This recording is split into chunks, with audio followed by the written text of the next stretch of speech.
Hi, this is Bob Weiss. I'm the host of Shaking Your World. Cheers. Folks, welcome home. Yet another episode of Shaking Your World. We are again at the magnificent Shakers in Milwaukee, Wisconsin. Today we are privileged to have Lupita with us, who will speak about a few things in her world. And let me just say that her world is rather unique in that she is obviously a lovely Latina woman, and she has taken that background and she uses that to help many other people of her ilk, kind, culture, to move forward. And I think that's a remarkable thing she's doing. So Lupita, welcome to Shakers. Thank and, you. Honored to have you. Thank you so much for having me. Very excited. So, your background, you grew up in Milwaukee. Yes, I did. Born and raised in Milwaukee, Wisconsin, South Side. So very familiar with this area. I drive around Shakers all the time.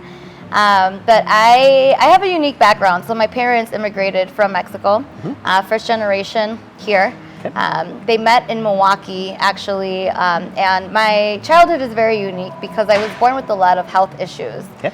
I won't get into the details, but basically I was in the hospital a lot. And when I wasn't in the hospital, I was a bubble girl at home. So I didn't get much of a, playful childhood. But over the years, I grew out of that. And that childhood, many people besides my family being supportive, I had a lot of support with educators who really kept me on top of schooling. And I think that's what's to blame for me being a good student. So that got me through school. I grew out of all of my medical issues. So at MPS, right? Yeah. Okay. Which one? So many. Okay. I started at Manitoba for elementary. Went to Spanish immersion. Middle school, Roosevelt School of the Arts. By middle school, I was pretty healthy. I had outgrown most of my medical concerns. Went to high school at Riverside. Had a lot of fun in high school. That's when I experienced life. My mom let me be a free bird, if you will, and I was a good student, but I also had my party days. Sure. Well, good for you. At Riverside. From there, since being a minority, low income, first generation, I had the chance to participate in a lot of what's called TRIO programs, which are federally funded scholar programs that pay for your schooling for the most part. So thanks to that, I went to Marquette. Marquette was a huge culture shock because here I am, coming from south side of Milwaukee. All of my schools were super diverse, MPS, and now I'm at Marquette with a bunch of kids from out of states, a lot of kids with money, kids where college was normal for them. Yep. It was very hard, very hard. I overworked myself. I worked 3 jobs while I was in school. Crazy, okay. Just because I needed to keep up with myself. I had my mom's support. I had a supportive family, but I always wanted to do for myself. Yeah. So I worked super hard, and one thing that I got to do at Marquette was travel abroad. Okay. And that changed my life. Where'd you go? I studied in London. And while I was in London, it was very expensive, so I left to Europe on days that I didn't have class. I would leave and by myself, I'd grab a backpack and just explore. I almost gave my mom several heart attacks, but again, she knew she wasn't going to stop me. So ever since then, I've had the travel bug. I've been to 13 countries as of now, and that truly changed my life. But back to speaking of my, where I was headed in life, I always knew I had a responsibility to come back to my community. What use is it to have these opportunities, get a degree, and then just never turn back? I always felt like I had to come back and be that resource to, those that I grew up with. So that's what I do now. I represent Northwestern Mutual, financial planner. My approach is super different because I work with a lot of people who have no type of education in finances, right? So we start with the basics. Well, that's probably everybody today, by the way, because the schools have really left so much to be desired. But I'm sorry. No, you're good. I agree. Like that's one thing that I've noticed. Everyone says this. Like, why don't they teach us this in school? Sure. We don't know how to do our taxes. We don't know how to put together a simple budget. Balance a checkbook. Yeah. Exactly. Even things like, okay, what are the repercussions of opening all of these credit cards? What about putting a car loan in someone else's name, or vice versa? You putting your name on someone else's car Sure. loan. Like, what does that do? Most people in our community learn that when it's too late. Yep. They've already dug a hole for themselves, Yep. and now they're looking for help to dig themselves Sure. back up. So did you major in finance? You were in accounting? You were, what were Oh, you? I skipped that part. So I started pre-med because of my childhood and spending all this time in hospitals. Yep. And that didn't work out. I hated science. Like, chemistry was hard. Oh my God, I cried. I cried so much. It was really hard, and at this point, it was costing money, right? Something I wasn't used to before. So I had to make a decision and pick something that I enjoyed. I ended up majoring in international affairs. Again, nothing to do with finance, but it was a study that I enjoyed. I enjoyed learning about politics in other countries. Sure. Just what third world countries were like compared to, Western countries, that kind of thing. And then when I graduated, I really didn't know what was next. So my first job was in nonprofits. Again, I had that itch of always giving back. I helped my Upper Bound program, one of the TRIO programs I participated in. So in the Hispanic community as well? It's more minority, blacks and Latinos for the most part, Asians as well. Okay. Worked in that. I wasn't sure like where it was headed, but in everything I worked in, it was giving back. You're 22 years old. How would you know, right? I mean, At that point, yeah. And so a friend actually that I met at the first nonprofit I worked for introduced me to the career at Northwestern Mutual. Okay. They gave me the chance. I had to pretty much study all over again, learn new things on my own. So back to like, no one teaches us this in school, even in college, which you pay for. Right. You still leave college not knowing what things as sexy as stocks are, which is what everyone's talking about right now. Everyone wants to learn about how do I invest, how to do this, but they don't realize like, okay, let's baby steps. We can't save for the future if we have no income that we're in control of yet, coming through the door. Hard to buy that Tesla stock when you have no money. Yeah, exactly. And people will still buy the Tesla and figure it out later. So I've really, really felt like I found my calling. I feel like I'm really helping people, again, with baby steps. And then there's a lot of successful minorities on the south side of Milwaukee. You see it. You have neighbors that are minority entrepreneurs, and they're building all of this. And then it's like, okay, if something happens to you, will you have something to show for it? Like, let's build that, or let's build upon what you're already establishing. Yep. So that's what I do. It's very fun. Okay. Just providing that basic education that everyone deserves for free, and doing it either one-on-one or in groups. So are you going to schools? You have a chance to speak at like a high school or junior high school and kind of grab the attention of young people and say, listen up, this is the future. You must do this. Yes. Right? So your good point. You want to get people as early as possible. Yep. As young as they can be to get a credit card, that's when you want to start planting that seed of knowledge. Yep. So that even if they need the help, they get their first job and all of these confusing benefits are thrown at them. Sure. They have someone like me to walk them through all of that. So there are groups that I've been lucky enough to be invited to, a lot of local colleges like Alverno, UWM. Okay. I actually did a Spanish seminar at the 16th Street Clinic here in Milwaukee as well, with a group of women, all moms, which is really cool to see. Yep. And we started with just building a budget. Sure. Financials 101. How do you build a budget? Okay, we built a budget. Now how do you stick to it? Sure. Now how do you build credit because you want to, buy a house? Right. So when it's larger scale that way, it's so much more impactful. Now it's like, okay, I can give the knowledge. I'm sharing this. I can, like a doctor, I can give the prescription. Now it's your job to fill it, right, and decide what you're going to do with it. Yeah. So I keep in touch. I'm really good at keeping up relationships. I don't meet with people and then send them on their way. Yeah. I'm really big on like, okay, let's connect, even if it's a year or 2 years from now. I want to grow old with people and be that resource. Now, there's not enough of us either. I wish there were way more younger people, advisors getting into the field. I think the world is changing. We've had somebody here from Baird maybe 2 months ago now. Oh, okay, good. And young female as well. And I think that once upon a time, those people that were financial analysts, were brokers, were whatever, were it's the old boys club.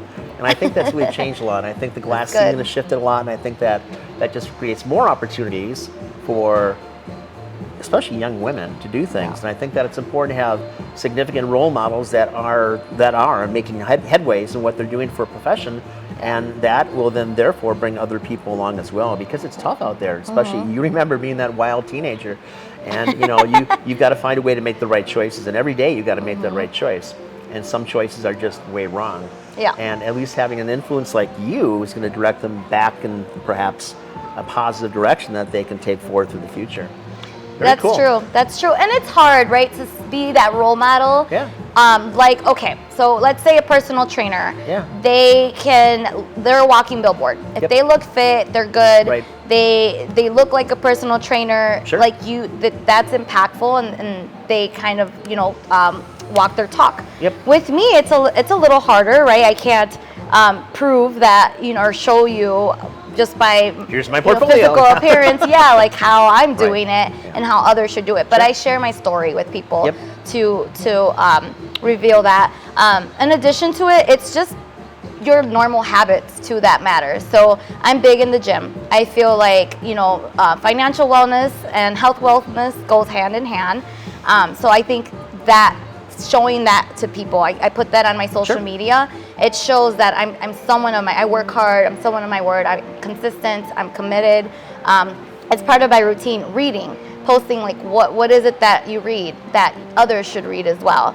And then being involved, I volunteer as much as possible. There's so many things going on in Milwaukee in a normal year, right? I know there's been some exceptions this year. The COVID-cation, Right. I mean, but I've done some talks over Zoom, so it's still doable, but it's the activity has decreased. However, in a normal year, there's so many things to participate in that have nothing to do with the financial industry. Not prudent financial fortunes and decisions anyway.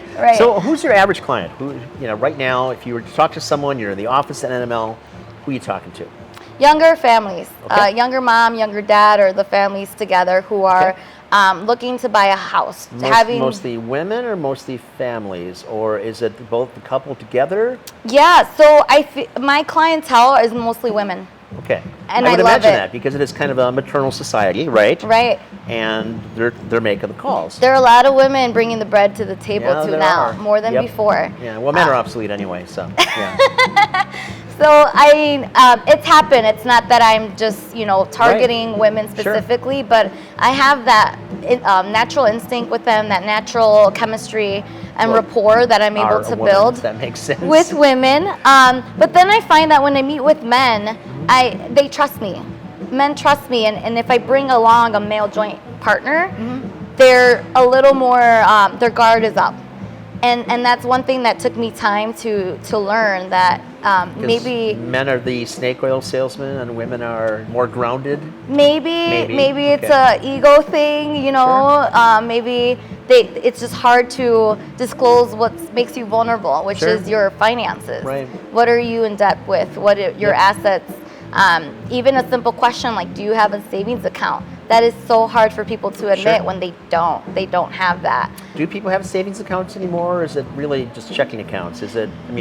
Yeah, you'd be surprised how many people tell me that they still do everything in cash. That everything is in their sock drawer or under a mattress. People my age too, I'm 29 years old. People my age will tell me like, oh yeah, everything's in cash. And it's like, okay, that's not a bad thing, but you're telling me you want to buy a house. Try telling the bank that you do everything in cash. I get $30,000 in cash to buy a house. And where do you live? Where do you come from? Oh my God. Yeah, right. So, but most have cash. Most will just keep everything in their checking, and whatever is left over after bills are paid, they splurge. Is that really a Hispanic thing, or is that just the generational thing, or what do you think is going on there? Good question. I don't know if it's like a set group, because I see it across the board. I see it with someone's grandparents, and then I see it with people in their 30s who have a whole family to worry about. I think it's just discipline in their habits. Like some people are very savvy at at saving, and some are just spenders, and Sure. they love that. So what percentage of your clientele is college educated? I would have to say about 60%. How high? A good 60%. Oh my gosh, I never would have imagined that at Really? all. Yeah, about 60% have, not to say they have their degree, but Okay. they have some college. College, okay. And I know this because the number one liability that comes up is student loan debt. Yep. Everyone's net worth is always offsetted with Oh, student yeah. loan debt. If Oh, they yeah. didn't have that, they'd be like Yeah, up yeah, there yeah. in the net worth area. Yeah. It's a big epidemic Okay. right now, unfortunately, but they're at least somewhat, they have some college or some exposure to some vocational training or Sure. some type of associate's degree, certificate, Okay. something of that So nature. aside from the desire to pay down and pay off their student debt, what is the biggest thing that they're looking for? What's their biggest number one goal across the board?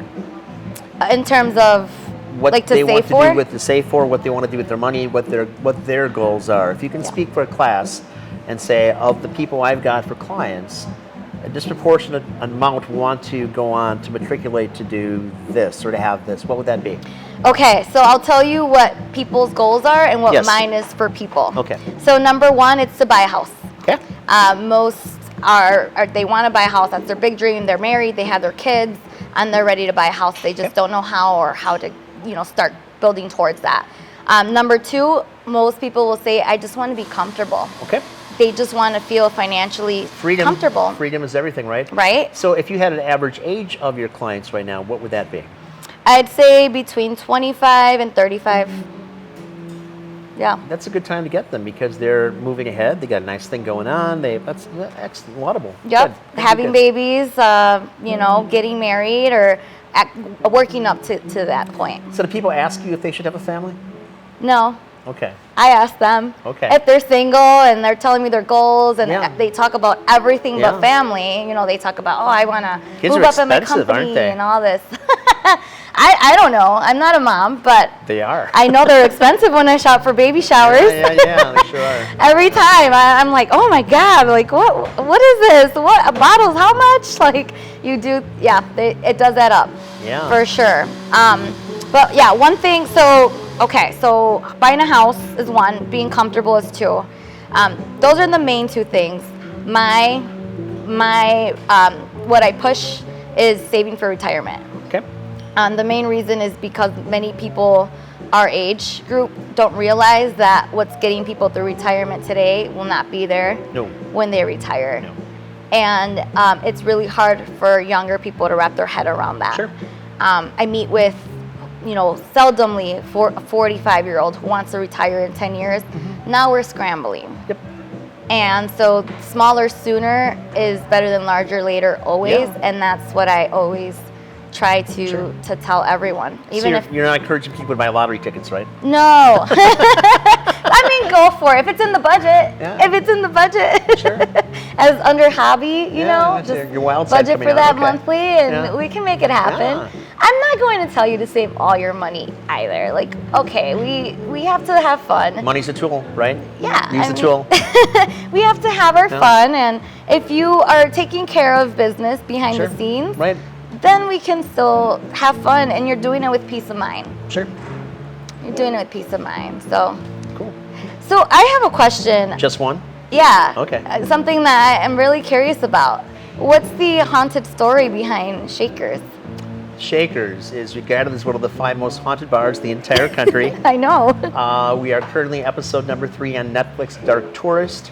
We've been used by A&E and Discovery Channel and Sci-Fi and History and Travel Channel and everything else. Motion pictures have been shot here. But what this really begins with is that we are built over one of the 3 original cemeteries in Wisconsin for non-Indigenous people. So when you come back later tonight or this weekend and you're taking a tour, you will be downstairs in the cellar, which is literally 6 feet under where people were buried. So a lot of those remains were moved to the Forest Home Cemetery. Some were not, depending if your family cared or they could afford to have you moved. And then in 1924, the Capones acquired the property and put a speakeasy bar here, put the brothels upstairs. There's 2 virtually intact skeletons in back that go back to 1924 when the floor was poured, the cement floor, to to entomb them. So 2 people that were on the wrong side of the Capones never made it out. Okay. And then in 2001, I found the remains of one of the hospitality workers in the floorboards upstairs in the dead hooker's bedroom. And we have a little girl in the restroom. Her name is Elizabeth. She's 8 years old, so way before Harry Potter, we've had a girl in the bathroom. So please come back and take a tour with my compliments, and then you're going to know all sorts of things, probably more than you want to. I will. Cool. I will. That's very interesting. Cool. I had an idea. I just wasn't sure on the facts, so thanks for sharing that. Mm-hmm. How long has Shakers been around? 34 years. Okay. Since I was 10. Okay. Is this is this like a family? Nope. Okay. Nope. Just little old me. Very cool. I love it. It's so Milwaukee too. When I travel and I find old Victorian-looking taverns, I get so excited and I say, "Oh, this is so Milwaukee." And people don't get it. History. People right? don't get Yeah. that. That's rare here. Yep. And other places, everything's modern. Like everything's brand new. Everything's redone. And so you have a bigger appreciation when you're like, "Wow, this building's downtown on like Water Street." You're like, that's an old building, and Milwaukee does a good job at keeping up with it. In many ways, places like this are really at the end of times because there won't be new ones coming up, obviously, and many of the old structures are being taken down, and some multi-story condo project is going up. As you can see, the gentrification taking place here. Yeah. So we don't have a architectural review board in Walker's Point anymore, which we used to have, but now that we have Jose Perez, who's our alderman, he was also a developer and a very shrewd young man, there's no architectural review board. So you literally could buy the property across the street and you could put up a multi-story property there, and you will debase much of the flavor of what this is about. This is the remaining vestige of these beautiful architectural buildings. So it would be a shame if they all go away, but it's someday they just will. And certainly COVID has taken us in a different avenue as well, or direction, because just from a sanitation or health standpoint, the movement is to go into things that are all stainless steel, are all Formica, are all separated by glass or plexiglass or something as well. And even beyond that, we're going to have robots soon at airports that are making food, making your drink for you. Oh yeah. How was your drink, by the way? It's very good. A little Red Bush there, a It's little good. Irish whiskey. I think it's going to replace my other choice. For sure. So get away from that MMA guy and go into the Red Bush. Well, cool. Exactly. Are you enjoying yours? I'm enjoying mine. Yeah, and, it's pretty let's, good. let's enjoy ours together. Here Cheers. we are. Cool. Thanks for that. Oh, I'm not done with you. How's your cigar? It's good. I think I need more. I think you do. So Dominican Republic, it's a CAO Moontrance. It's aged in bourbon barrels for 4 years and should be a delightful vanilla bourbony kind of flavor to it, which should accentuate the flavor of your whiskey.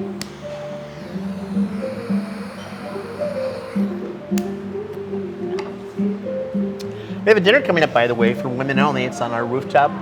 The entire summer series is on the rooftop, and they've all been sellouts, as this one. But if you'd like to come with my compliments, I'd be honored to have you.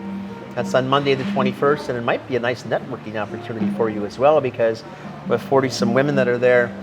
We're drinking wines that are made by at the moment, the most award-winning Napa female winemaker.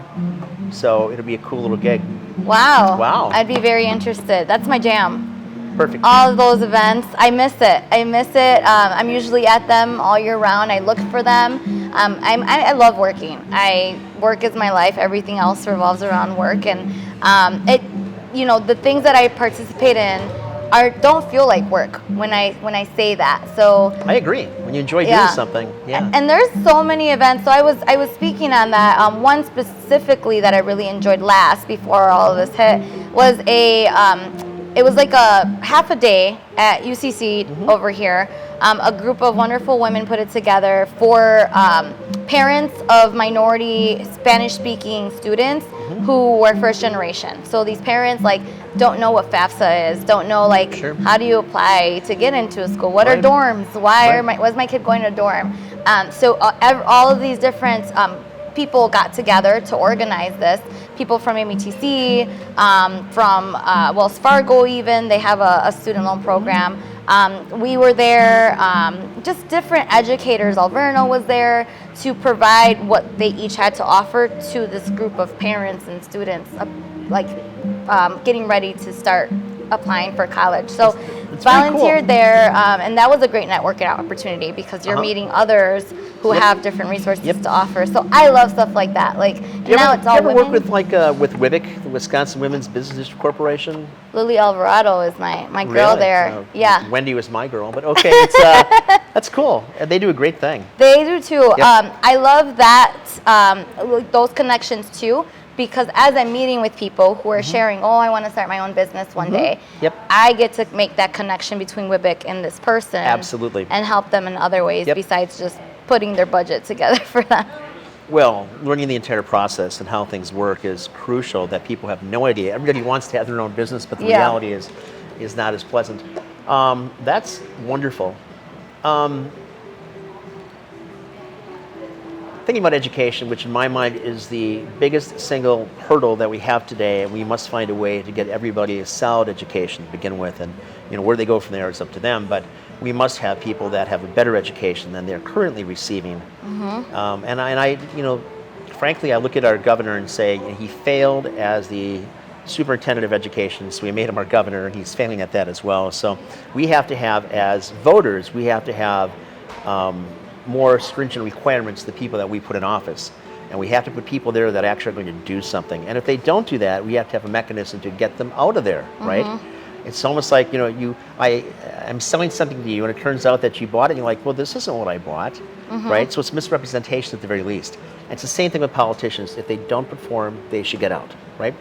And I think that there's also a problem with education insofar as it's not just the inadequacies with the curriculum, but it's also with the fact that we have guidance counselors that really don't prepare kids for anything. And I'll tell you, even when I was in high school at Tosa East, they were useless. They were completely useless, right? And I've heard nothing but horror stories, and we've had a disproportionate number of people that are here that have been educators that have worked here around their seasons or anything else, right? And what always comes up is that they are not preparing children for the future. It's not just they can't balance a checkbook. It's that they graduate, they don't know what the hell they're going to do, right? Unless they've got a strong family unit that has got its own experience in college or in the trades or something else, they're just adrift. What do we do now? So if those guidance counselors, as much or more than the teachers, actually took the time and said, this is what you can do, and these are the possibilities. And I mean, it started in maybe 8th or 9th grade, and say, and keep in contact, not just be in your office somewhere and wait till someone knocks on your door. Because the motivation to go and to do that is completely different than you've got a kid that's 12, 13, 14, 15, clueless. If you can make that contact at an early point in their life, in middle school, perhaps before, and start to say, we can help you. That's why we're here. We're here to counsel you, kind of guide you a little bit. It's your decision, but we can give you some options and alternatives. I think that is sorely missing right now. And it's cool that you're doing what you do, and maybe if there's an outreach to get you into middle schools and high schools on a regular basis, I mean, you're cultivating something, and that of course also networks their parents, because they'll go home and they'll say, well, Nika's going to say, we had this woman come today and she talked to me, this is really kind of cool, and here's a card. And then maybe that's a connection for you as well, and then to be able to get in front of the families and say, your daughter's talking about college. Let's see if we can find a way to help that out. For sure. No, I agree 100%. I feel like there's a big lack of mentors. And why that's so important is, besides everything that you just mentioned, having those role models that these youth can look up to and feel like they can become what that person is, it shows them options. So growing up, I mentioned I had all these medical issues, and so all I saw was a doctor or nurse as a profession, and that's why I took that route when I started school. Once I started school, I was presented with this huge chart of over 350 majors that I had no idea existed, because I didn't have people around me that were in these other professions. And so 100%, if we could get people from all different types of fields and different backgrounds that look different too, men and women alike, in front of these kids, it would make such a huge difference versus just teaching them in what's in the books, or just telling them something that they're going to forget later. Unfortunately, the good educators that we have are not given enough to make a living, or even the resources to do their job. So they grow miserable in what they were so passionate about, and they leave. And those are the educators that these kids need. Those problems begin at the top, like in Oh, most for most sure. systems, right? Right. So if you have inadequate principals, you have inadequate whatever it might be, Leadership. leadership, then they too as teachers will fail. Inevitably, they will fail at what they do. And not to name names, but I was still married then, so this is probably 15 years ago. And we have a couple of principals that were here, MPS principals. And we were driving out of Florida with our kids, and I had left my car at home, and my ex-wife came to pick me up because we're just leaving from here. We're just moving down, right? So these guys who I've known for several years, again, they're principals at MPS, asked where we're going, and my ex-wife was, we're driving to Florida. And so one of them says, so you're going through Texas? And she says, no, we're driving straight down to Florida. He said, well, you have to go through Texas to get to Florida. And she's like, no, we're here. Florida's here. Texas is here. Right. We're not. He's like, no, you're absolutely correct. You've got to go through Texas to get to Florida. And she said, because we want to go to Texas? He said, no, you have to go. It's there. It's in the way. So he's a principal, right? So again, if the standard, and I don't expect everybody to be an expert at everything, but this is simple geography, right? Right? So it's not like, can you spot Croatia as opposed to Somalia? Well, I think, as a matter of fact, I can. I hope you can too, right? But so this is his mindset, and I can only imagine the standard that he brings forth to his educators, and if he's talking to them, what they must be thinking about, because I made a bad career choice. Because you can't do better in that school when it's tainted at the top. And I'm sure that was not a unique situation. So we need mentors from outside that are going to come in there and do the best they can. And like any number of studies, a child only does as well, or a person only does as well as his peer group. So when you have a family that has expectations for you and or experience in college or one of the trades, you're doing something else, right? Then you are more motivated, more likely to go that same route. If you have kids that you hang out with that have aspirations beyond just hanging out in the corner, chances are you too will do better, right? Yeah. So unfortunately, kids can't make that decision by themselves, and it's really got to start at the family level or at the mentorship level. It's crucial to do what you're doing, to get out there in front of them. Yeah, I appreciate that. It's very true. Sure, it starts at home, right, with the family. But then if you can give them something else to look forward to that maybe keeps them more, it like magnetizes them more than home, where it's not so good, that's still powerful. For example, sports. Right, I feel really bad for kids right now who look forward to sports, maybe aren't that great in the books, but sports is what keeps them in school, right. And keeps them away from maybe a toxic situation at home. That's huge. So same with activities or shadowing someone in a set career for a day, right. Just things that kids can look forward to that breaks them out of what their normal is big. But yeah, if there aren't no resources, if the connections aren't being made, and we have these people in education who are just showing up to do their job and then going home or going to the bar, nothing wrong with that, but because their job is done, there's no like intention there. Right. And then the only people that suffer are those that are the students, those that are attending those schools. So how do you think about a means or a way to get past just some of the matriculation into gangs? So obviously, people need to find a way to provide shelter and food and the basic necessities of life. And when you're surrounded by people that are cobras and that are kings and that are something else, and those are the choices that they made, it's difficult to break away from that. So how can you provide an alternative that is sexy enough or promising enough or enticing enough to get them out of that mentality?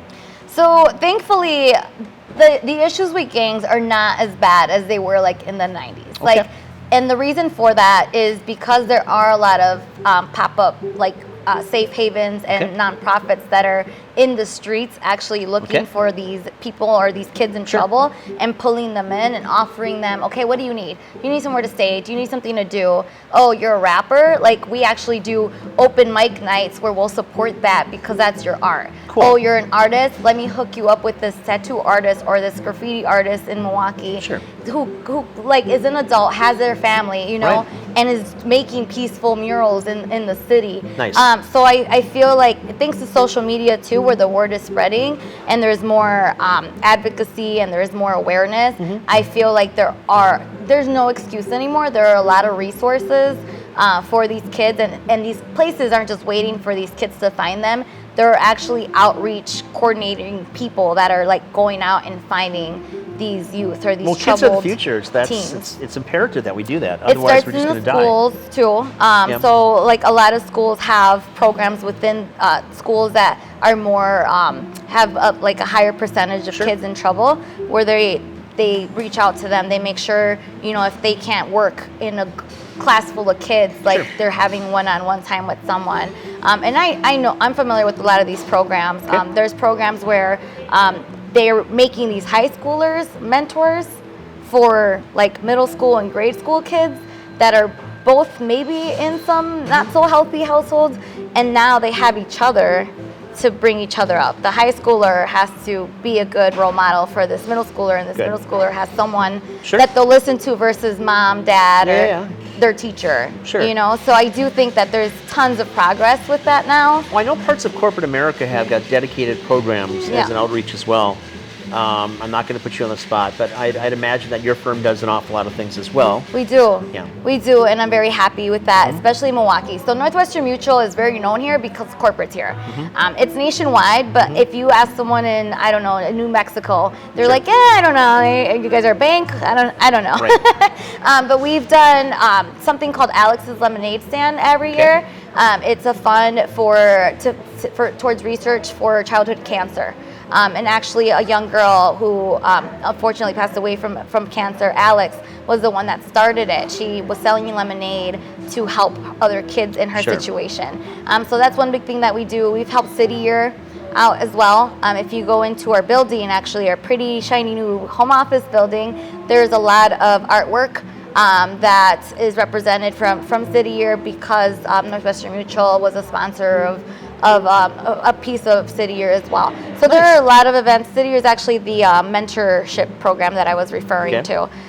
So we do. And then independently, I think it's important, like I mentioned before, coming back to the community and not just working one-on-one with people on their finances, Sure. but giving back, being present at things that matter. Being, involved voluntarily at events, and then giving back with money Well, this is when you great can. to hear. I'm happy, Yeah. very happy to hear that this is taking place. Let's switch gears a little bit. Okay. What's your favorite food? Oh man, this is hard. I love shrimp. Okay. Seafood I can survive off of if you took everything else away. Really? Well, we are well known for our shrimp the last 34 years. I didn't know that. Yeah, many different styles. I am but we slacking. Have, I gotta come For God's back. sakes, you are, girl. Yeah. We'll fix that too. So where have you had your best meal? Not here. Guadalajara? No. Where? Basically, I was gonna say Mexico, where I Yeah, can see well, the guy fish my shrimp out. Oh, yeah. Let me see. I don't know. Here in Milwaukee? Oh, geez. No. Anywhere. Oh, okay. don't wanna piss people Maryland off. actually Maryland. Okay. has. Well, they're right on the coast, so they've Why, had yes. pretty fresh. Any fresh given day, you seafood can there. find oysters here from PEI, Prince Edward Island. You'll find black mussels here from Prince Edward Island. Love mussels. Crab claws from Colombia, lump crab meat from just what you're talking about, soft shell crabs, the shrimp, the calamari, octopus. So I'll take it all. we really do extraordinary seafood here. I'd love to have Wow. you in for something. So, I will be here. you better be. You had me at seafood. Okay. So I see you drinking whiskey. How long have you been a whiskey drinker? Not long. So for the longest, I was more of a vodka tequila girl, and I don't know, the hangovers got a little rough, and I wanted to appreciate alcohol more versus just I can see drinking getting for away fun. from vodka, but tequila, man. I can have a good tequila here Casamigos, and there. It's quite nice, Yeah. well balanced, I delightful. don't mess with that. What a do little you like? mezcal. Ah. Yeah, Yeah, the mezcal as well. to sip on You could be drinking that a instead. little bit. I was What do you- feeling whiskey today. I don't Okay, know. that's fine. It was the Well, then I'd see. Sure, it's feeling like fall, you know, a you little can see bit. what happens. So, but I love a good whiskey. I feel like the older I get, the more I appreciate flavors. I'm big on wine. The older you get, that's Yeah. funny. Yeah. I'm not that old, but No. just a little bit. I mean, I work with a lot of older people. They're gonna be mad. In the with me. 30s, right? Yeah. Yeah. They're gonna be like, "What? You're fired." But I've learned to appreciate good wine too. Yeah. I have good wine at home. Riesling is my favorite white, and then Merlot or Cab for red. Yeah. So. Cool. You've been to 13 odd countries or so at some point, right? So obviously you spent time in the UK and you spent time in Europe. What's your favorite place in Europe? I get that question all the time. I'd say Poland. Poland was magical. Wow, I thought for sure you'd say Spain because I love Spain. I love Spain too. I mean, okay, there isn't a country I don't like in Europe. Like, I've had beautiful experiences in all of them. I mean, France maybe I could do without, but every other one It's a beautiful country. Amazing. With great wine I wasn't and food. a fan of France. I don't know. Paris or where? I went to Paris. Yeah, well, the Parisians hate themselves for God's sake, so they're pricks. Yeah, I don't know. Maybe my expectations were high, but Poland was so magical. I had the chance to visit Auschwitz, and I went to Berlin, Germany. You're smiling when you say that. Most people don't smile. Yes, I saw one. I feel very grateful to have had those opportunities and now be able to share. Like, yeah, I saw that. I wish everyone could experience the same. If I could, give that opportunity to people, I would. Maybe one day I'll have a study abroad scholarship for my name because I'm that passionate. So in Europe, I'd say Poland. In the world, so far, I'd say Thailand. Very, very beautiful place to visit. It's magical there as well. And great street food. Oh, for sure. And oh my God, it's so cheap. So cheap. My cousin and I, we went and we would eat dinner for like $4. Good dinner too. Like great, noodles, and we had it all. Good drinks, bubble tea, all of it. So. You laughing? Bubble tea. Did you expect me to say like no, a good no, it's all good. So two very diverse, very almost incompatible cultures that you're at between Poland and Thailand. What else? Anything in South America? I've done Brazil. I think I want to do more. Brazil's the only place in South America I've visited so far. I have to touch more of it. Peru's next on my list there. Okay. The wine in Argentina is phenomenal, as is in Chile. Okay. I would expect that. And Colombia has got its own marvels. Even the Cartagena is just Colombia is next on my list, actually. Then we'll do Chile. Okay. I really want to visit Colombia. Cool. And it's not just because of the narco shows. Of course. But they're captivating, aren't they? The soundtrack is captivating. They show some good views. Yeah, I can't help it. They do. Yeah, well, once you're there, you can have a pisco sour. You got the two iterations. There's the Peruvian style and the Chilean style. Yeah. Yeah, cool. But I know Costa Rica is where I want to retire. Beautiful. Absolutely beautiful. I'm retiring in Costa Rica. It's okay. Sad and done. 5 years, 10 years? Fell in love. No, I like to work.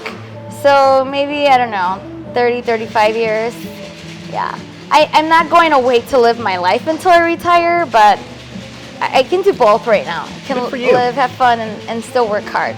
Okay. Yeah, I'm big on that. I got that from my mom. Everything about Africa? Yes, Cape Town. Cape Town, also South on my Africa. list. Okay. Yes, I would love Why? to visit Cape Town. So it's funny. Well, I had a friend who studied abroad there, and out of all the pictures she showed me, the most captivating pictures was a beach with penguins, and that was it. That sold it. Cool. So I want to go to Cape Town. Egypt too. Egypt would be really cool to visit. It's crazy. It's such a big world. Sometimes thinking about all the places I want to visit is overwhelming because you start to feel like you're running out of time. The world's too big. I've long maintained that all politicians should be forced to spend a month in Europe because we'd have a different perspective on things here, good and the bad. Yeah, But, that's a good point. Have you traveled? I have. Where? A bunch of places. You haven't counted like I did? A bunch of places. What's your favorite, or what's like your go-to spot? I like Costa Rica quite a bit. Okay. I'm rather surprised not living there, actually. Right. I like South America. I like a lot of Europe. However, I do like the south of France. I can see myself in Provence. I can see myself in northern Spain. It's all food porn, man, from Barcelona, San Sebastian, Santander, Bilbao. as a chef, it's exquisite food everywhere. But you find that in Italy as well. Venice is a very romantic city. If you're not with someone, it's not quite as alluring, Yeah. but still interesting. But there's so much diversity throughout all of Italy as you traverse up or down. Just remarkable things everywhere. And then the East, I mean, Hong Kong is just like New York on steroids. It's just crazy. Yeah. But phenomenal food and the smells, whatever, and gracious people. I find gracious people everywhere. I'm really a fan of Cuba, so I've gotten down That's several also my times. list. I love Cuba. It's a time warp. It's a vacuum. The people are incredibly everything you can imagine you want them to be. They are that. I would love Cuba. Cuba's also been on my list. I want to take my mom there. She's It opens up again on the 20th of this month, by the way. good to know. Yeah. I'll note it. It was supposed to be a trip this year. Maybe we still have time to make that happen. So I know I broke your heart a little bit with France, so I'm sorry, but I'm going to break your heart again. I forgot to mention this. I was allergic to 75% of all foods as a kid. So I, for the most part, just had the special formula for nutrition most of my childhood. It wasn't until I was 24 years old that I tried pizza for the first time. So when I went to Europe, I was still allergic to a lot. Over the years I grew up, I grew out of allergies. Sure. But when I was in Europe, I was allergic to all dairy. And this is like anaphylactic allergy. Like I couldn't do it, or I would need a ambulance to show up on the scene. Yep. So Italy, I missed out on the gelato and some of the pastas. Although they're not like here, as you know. Like the pastas are made with real good olive oil, not butter, and The wheat's different, much different. Yes, yeah. So, yeah, Well, I once you got need some to go money, back. go back and enjoy it. I need to go back Yeah. and really, go back in reverse and Sure. go to the places that Yeah. I missed out on because of that allergy. But now I'm good.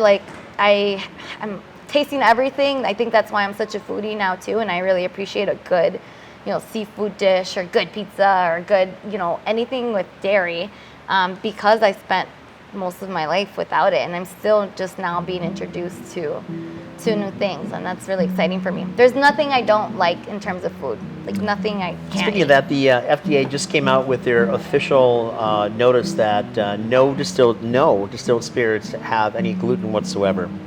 Because we've had people that are like, I have a gluten allergy, I can't My drink sister. this. Yeah. But now the FDA has said there's nothing that remains after the distillation process, so you Wow. can drink this with impunity. That's good. It is. That's a very good thing. It is. We need to take control of our health. It's about that time. Yep. Well, As a country, overall, we really do need to get back to basics absolutely. with nutrition, physical activity. I'm so for that. Get rid of these, Milwaukee especially, get rid of these chain spots. We have so many cool local restaurants. Yeah, unfortunately, again with COVID, we're going the opposite direction. But financial health is important too, right? I'm optimistic, but yeah, for now. For now. This has been a real delight having you in today, and we look forward to having Likewise. you another time, and of course having you Woo! for that dinner. And you will come by with someone for the ghost tour the next day or two. Yeah, I'll be here. Bravo! Cheers. Cheers. Lupita, thank you very much. Thank Honored you. to have you. Likewise. This was great. Folks, thanks for tuning in, and we look forward to having you subscribe to the Shaking Your World channel and seeing us also on, or listening to us on the iHeart stations for our podcast. And until the next time, cheers.